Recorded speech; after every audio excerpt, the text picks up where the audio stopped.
Everyone remembers a promise they made lightly, but no one expects it to come back years later, carrying tears, love, and the weight of a life that could have been.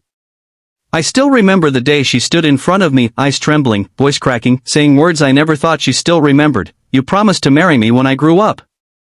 And I, foolish, unprepared, and drowning in guilt, could only whisper back, "You were a kid. I thought you'd forget." But promises have roots.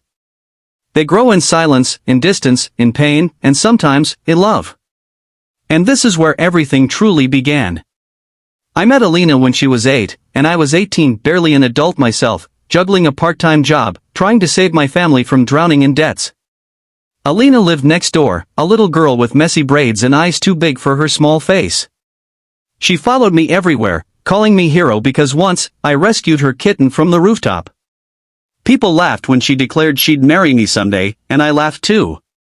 I didn't know children collect moments the way we collect regrets. Then my father fell sick. Hospital bills crushed us.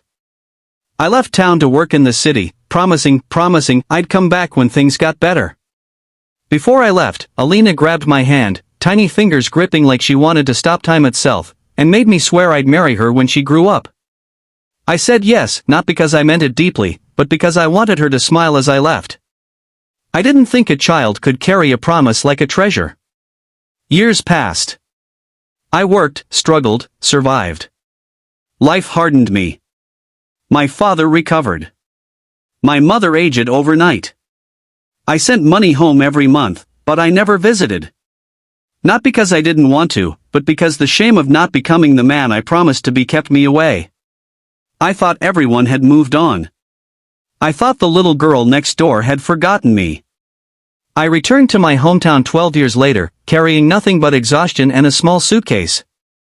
The town was quieter, older, coated with nostalgia that stung like salt. And then I saw her again, Alina, but she was no longer a child. She was 20 now, a young woman with those same big, searching eyes, standing in the middle of a street that suddenly felt too small for the both of us.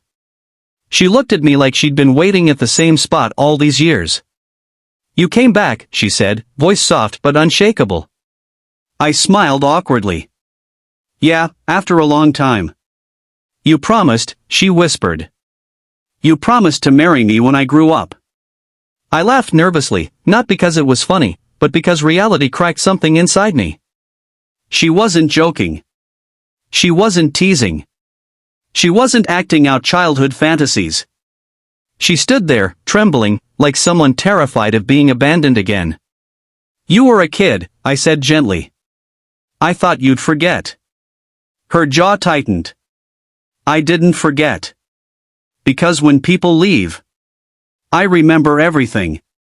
Only then did I learn the truth I never expected. The year I left, her parents split, her brother fell into violence, and her childhood collapsed. She used my promise as hope, as a reason to stay strong, to believe that someday, something good would return. I didn't know I'd become her anchor when my own life felt like it was sinking. And that was the moment everything changed.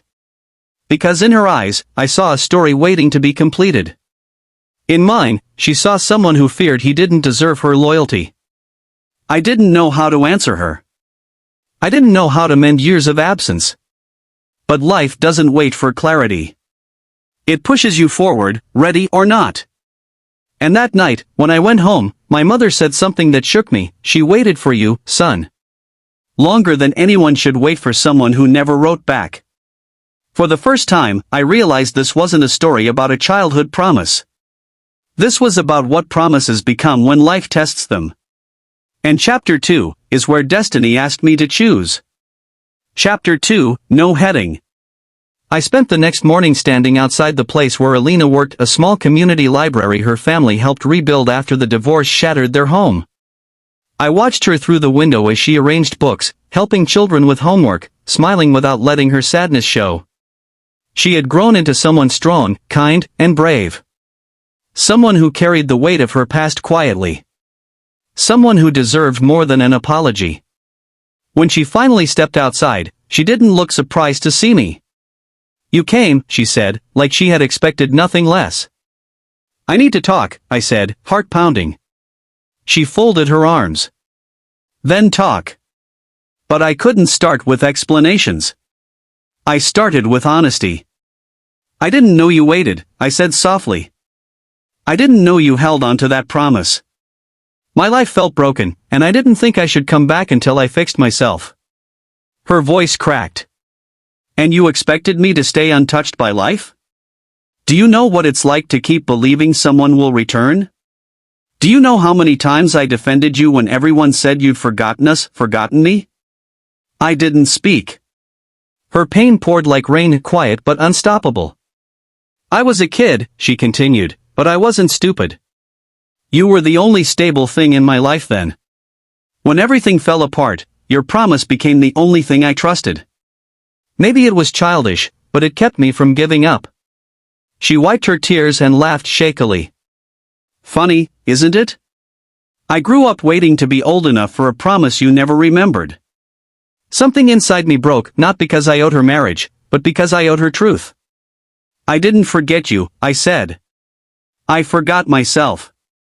I became someone who didn't feel worthy of being loved by anyone, especially by someone who looked up to me. She looked away, swallowed hard. So what now? Are you here to break the promise officially? Should I finally let go? Her voice was steady, but her hands trembled. No, I said firmly. I'm here to ask if I can earn a place in your life again, not as someone you waited for, but as someone you choose now. She froze. I can't give you a fairy tale ending immediately, I continued. I can't undo the years I was gone. But if you let me, I'll spend every year ahead proving that some promises don't fade. They mature. Silence wrapped around us. The world seemed to stop breathing. Then she stepped closer, eyes softening. I don't want the boy I waited for, she said quietly. I want the man who came back. And in that moment, the past loosened its grip. The promise wasn't a chain anymore. It became a possibility. We walked home together that evening, slowly, uncertainly, but willingly, talking about everything we'd never said. Her laughter returned. My guilt softened. And our story restarted, not from childhood expectations, but from two adults choosing each other. Months later, on a quiet morning by the riverside, she held my hand and whispered, I didn't wait for the promise. I waited for you. And I finally understood the truth. Some promises aren't meant to be remembered. They're meant to be fulfilled when both hearts are finally grown enough.